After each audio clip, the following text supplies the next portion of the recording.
কি আছে হেরা বলে ওইটা কোন এলাকা? এটা হাজিপাড়া, এই ধর্মগঞ্জে আছে না, ধর্মগঞ্জে। এই টিকিটটা দিছে তাই তো? এই টিকিটটা কি করতে বলছে? ওই যে শাহবাগ গিয়ে টিকিট দেয় ওই জায়গায় পৌঁছাই দিব। কোন জায়গায়? কেন এই বলে শাহবাগ। কার কাছে পৌঁছে দিবে? আমাকে লোক আর আইসো ওই দেশের আর কি করেন দি না, রিং দেন একটা, রিং দিলে তো পাওয়া যায়। আমাদের কাছে স্লিপ আছে ভাই, এই যে স্লিপ আমাদেরকে আসতে বলছে, আমরা আমাদেরকে বলছে এইখানে আসতে, আসলে এখানে লেখা আছে ডিটেলস, এখানে ডিটেলস লেখা আছে।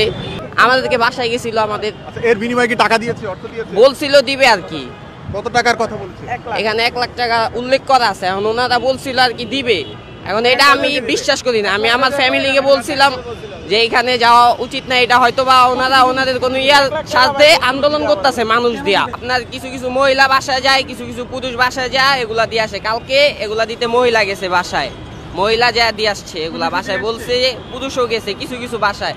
আপনার বলছে যে কালকে 10টার ভিতরে শাহবাগ মোড়ে অবস্থান করতে, আবার 9টা বাজে বাসায় গেছিল আইনা দিতে। শাহবাগ মোড়ে অবস্থান করতে বলছিলেন। আমরা শাহবাগ মোড়ে আসছি, আপনারা কোথায়?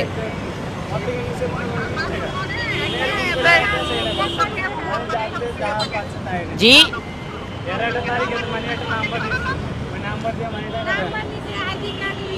দেখছেন মহিলা কল ধরছে। আমরা হাজিপাড়াত পাইছি, আমরা আসছি, আমরা লোন দিব মাসে মাসে 3000 করে 2000 করে টাকা নিব, 1 লাখ করে টাকা দিব। আমরা একটু চলে ফেরা খামো। জি ওই এলাকার অনেক লোক আসছে, সেই লোক খুঁজতেছি পাই না।